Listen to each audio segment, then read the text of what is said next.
Probability chapter 13।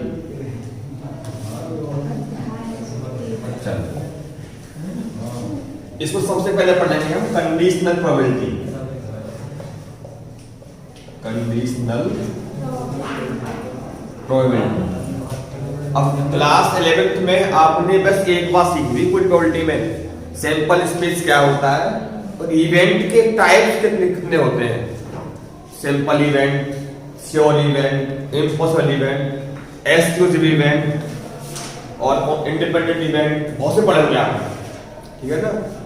तो वहां से ये बिल्कुल थोड़ा अलग टाइप का प्रोबेबिलिटी है। तो पहली बात हम पढ़ेंगे इसमें कंडीशनल प्रोबेबिलिटी। इसमें आपको क्या करना होगा कि आपके पास दो चीजें होंगी, ए और बी। इनमें से किसी एक इवेंट के, दो इवेंट आपके हैं, इनमें से किसी एक इवेंट का पूछेगा प्रोबेबिलिटी बताओ, जबकि दूसरी वाली जो चीज है, इवेंट है, उस पर वो चीज डिपेंड कर रही होगी या डिपेंड उसमें होगी या कुछ कंडीशन उसमें आपको दे रखी होगी।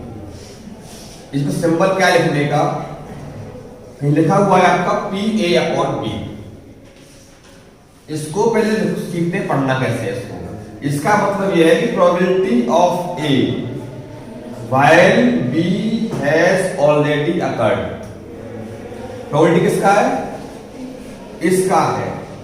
प्रोबेबिलिटी ऑफ A ऊपर लिखा हुआ है, इसका प्रोबेबिलिटी होगा।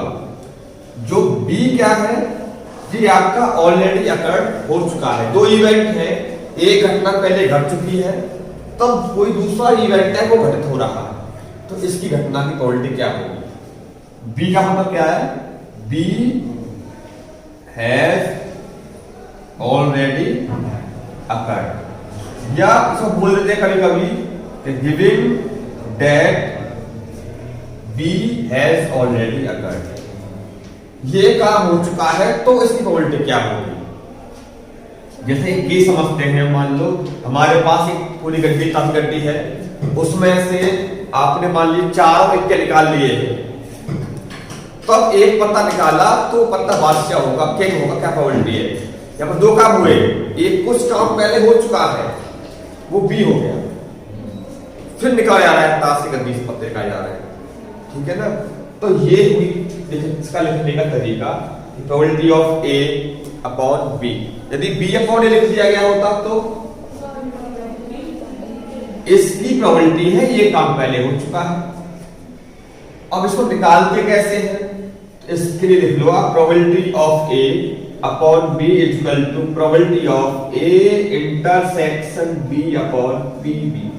जो नीचे है वो नीचे आएगा, ऊपर अब क्या आएगा दोनों का इंटरसेक्शन। इंटरसेक्शन की एक प्रॉपर्टी है कि A क्रॉस A और B का इंटरसेक्शन भी वही होगा जो B और A का इंटरसेक्शन आपका होता है। A इंटरसेक्शन B बराबर B इंटरसेक्शन होता है। तो आप ऊपर आपके पास छूट आ गई, अब A B का लिखे इंटरसेक्शन या B और A का लिखे इंटरसेक्शन। नीचे क्या आएगा आपका, जो नीचे है।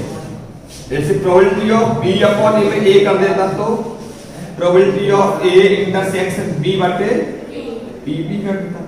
ऊपर में सेम, A है तो A, ऊपर में सेम रखा है, इसको मैं कह सकता हूं B इंटरसेक्शन A B, इसको मैं लिख सकता हूं। तो ये है कंडीशन प्रोबेबिलिटी। ये कंडीशन क्या है कि ये काम पहले हो चुका है तब ये B काम हो रहा है। तो आपको ये ध्यान रखना है, इसको कर दिया है।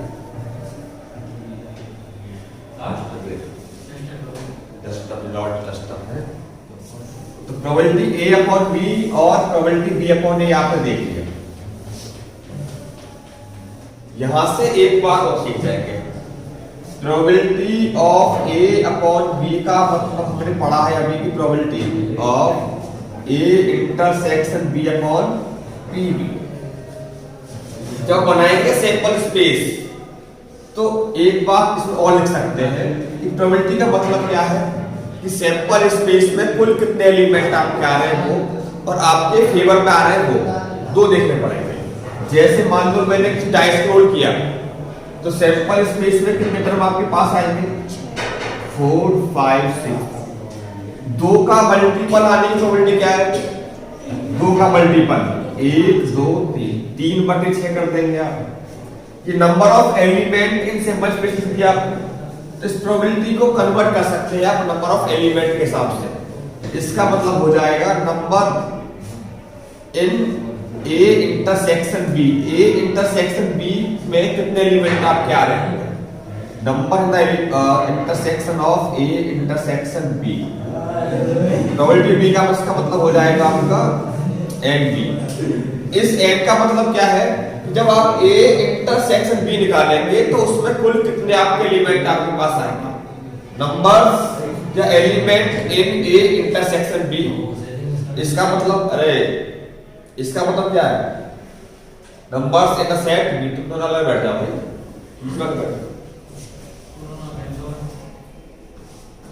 बीच में बैठ जाओ तो थोड़ा आगे आ जाए।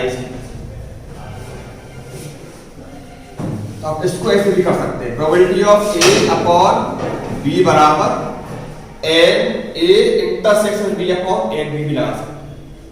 तो probability of B upon A कितनी हो जाएगी N A intersection B upon N B. इसको आप भी लिख सकते थे नीचे ए का चक्कर पड़ जाता है। इसको लिख सकते हो आप बी ए का इंटरसेक्शन और एन ए ये लिख सकते हो। ये तो बात हुई आपकी ए अपॉन बी और बी अपॉन ए की। यहां से इसमें एक बात और जोड़ देते हैं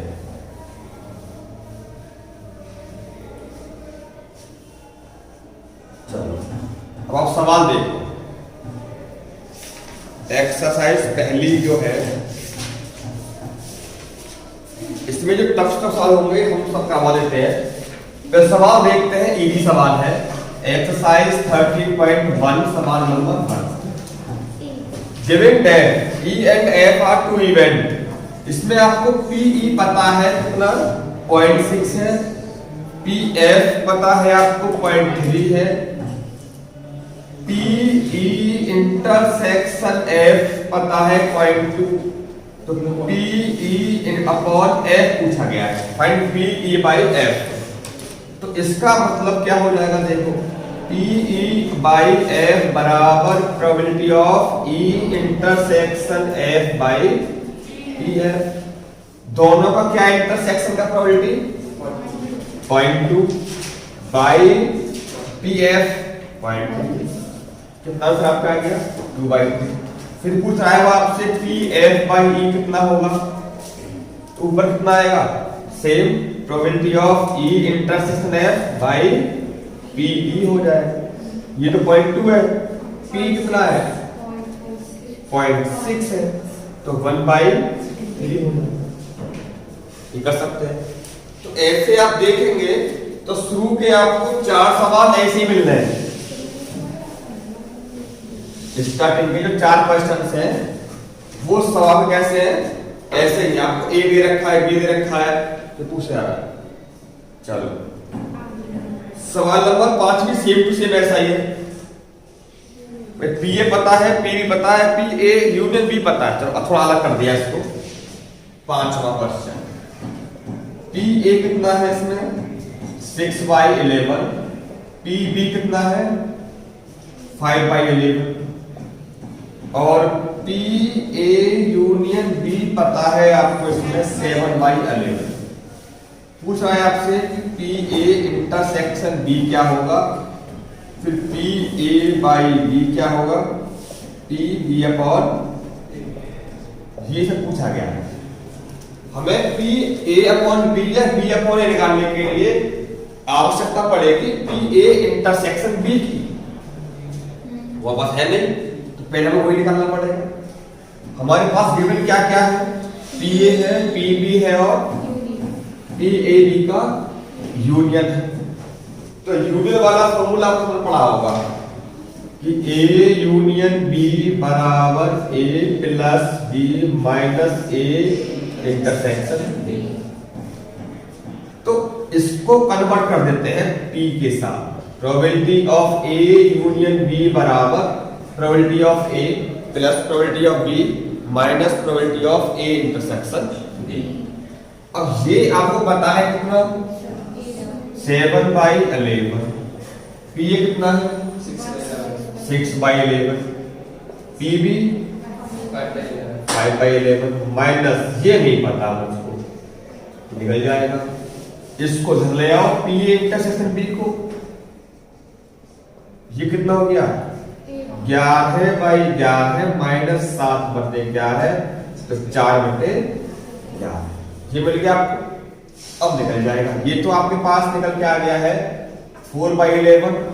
इसको देखो probability of A intersection B by probability of B, ये कितना है 4/11 अपॉन पीबी 5/11 से 11 गया 4/5 आ जाएगा। सिमिलरली ये देख लो probability of A intersection B upon P A, ये तो मेरे पास कितना है 4/11, ये कितना है ए 6/11 से बन गया 2/3 ये हो जाएगा।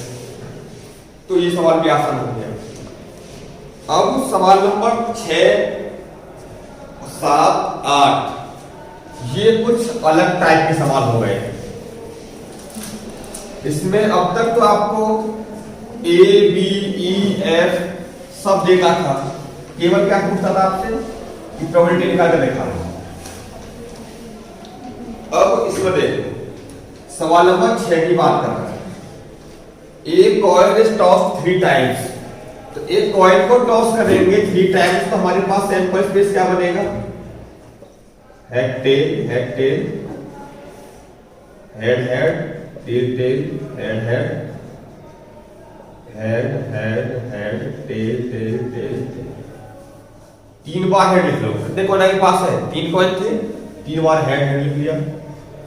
इसको चेंज कर दो एक के बाद head tail head tail head tail head tail head tail. इसको चेंज करो 2-2 के गैप से head head tail tail head head tail tail head head tail tail. इसको चेंज करो 4 गैप से 4 बार हेड 4 बार टेल। स्टार्टिंग की थी 3 हेड से, खत्म करना है 3 टेल पर। समझ जाएंगे 8 के 8 हाथ के आगे। अब इसमें कह रहा है ई और एफ की बात हो रही है आपकी, ई और एफ। यहां पर आप लिख लो ई, यहां पर लिख लो आप एफ।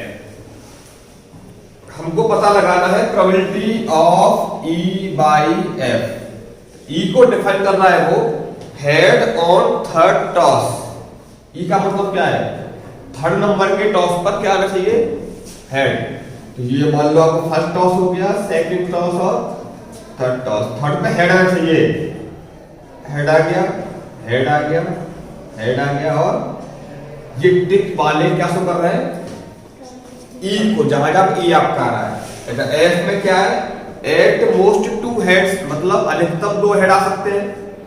इसका मतलब अधिकतम 2, 3 वाला नहीं आएगा, 2 आ सकते हैं। चलो ये नहीं आए, ये भी आ सकता है।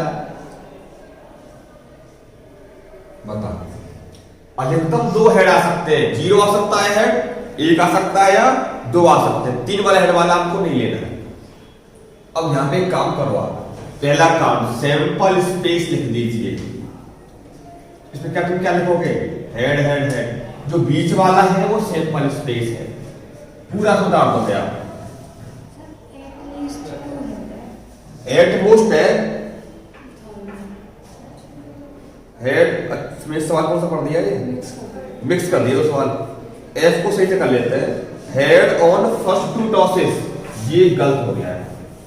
हेड ऑन फर्स्ट 2 टॉसेस ये आ जाएगा, ये आ जाएगा, फिर तो 2 ही आएंगे। चलो सैंपल स्पेस में क्या आ जाएगा आपका सारे बीच वाले। अब यहां पर तुम लिख लोगे एन एस में आपके आ गए 6 एलिमेंट। चलो सर अब ई वाला सेट बना दो। ई में तुम क्या लिखोगे जहां जहां टिक लगाया आपने कौन कौन से है वो? Head head head head tail head tail head head tail tail, E वाले लिख दिया आपने। अब एफ, इसमें एक बात लिख लो, नंबर ऑफ एलिमेंट्स में कितने हो गए? 1 2 3 4। एफ लिख लो आप। एफ में क्या लिखोगे? हेड हेड हेड और हेड हेड। ये ई वाले, ई का मतलब है कि क्या था? ई का मतलब हेड और थर्ड टॉस, थर्ड वाले पर हेड आना चाहिए, चारों आ गए। एफ का मतलब पहले 2 पर हेड आना चाहिए, वो लिख लीजिए। इसकी डिटेल्स नहीं है इसमें फिलहाल। चलो अब हमको आवश्यकता पड़ेगी इसमें किसकी? ई इंटरसेक्शन एफ की। तो ई इंटरसेक्शन एफ निकालना पड़ेगा। उसका मतलब क्या होता है? कॉमन। तो जहां पर दोनों टिक सामने आ गई हुई तो कॉमन हो जाएगा।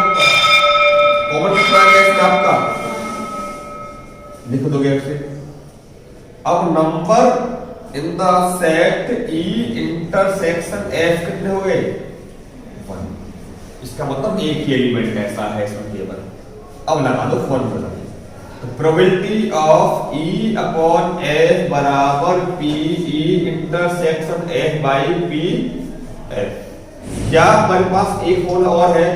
Number of element in the set E intersection F by N F. N F कितना था? 2 एन एफ। अच्छा जी, इसमें कितने आ गए? 1। एफ में कितने आ गए? तो प्रोबेबिलिटी क्या होगी इसकी? 1/। सवाल आपका यही हो जाता है। बस इसको थोड़ा सा एग्जाम के लिहाज से आपको फिट करके लिखना है। सैंपल स्पेस ये हो गया, 6 एलिमेंट हो गए, 8 मतलब 8 इसका नीड नहीं बना, यूज नहीं पड़ा। 8 हो गए इसके। ई में कितने आ गए? नीड नहीं पड़ी। आवश्यकता किसकी है? इसकी और इसकी लिख सकते हो आप। अगले वाले में भी अब ई और एफ हमें देखोगे आप जो बना रखे हैं। अगले में कह रहा है आपसे कि एटलीस्ट 2 हेड। ई का मतलब क्या है? एटलीस्ट 2 हेड, कम से कम 2 हेड होने चाहिए आपसे। 2 हो कम से कम, ये हो जाएगा, ये हो जाएगा। 2 हो कम से कम, 3 हो सकते हैं। एफ का मतलब क्या है इसमें? अधिकतम 2 हेड हो, अधिकतम 2। 0 वाले भी हो सकते हैं, ये नहीं होगा। इसका आंसर तो आपका राइट मिल गया आपको। Probability of E upon F पूछा गया है। ऊपर क्या आएगा? कॉमन। कॉमन कितने हो गए? 1 2 3 कॉमन हो गए। एफ में कितने आ रहे हैं? 1 2 3 4 5 6 7। लिखने का तरीका हमने देख लिया है। एन ई एन एस सब लिखोगे, ठीक है।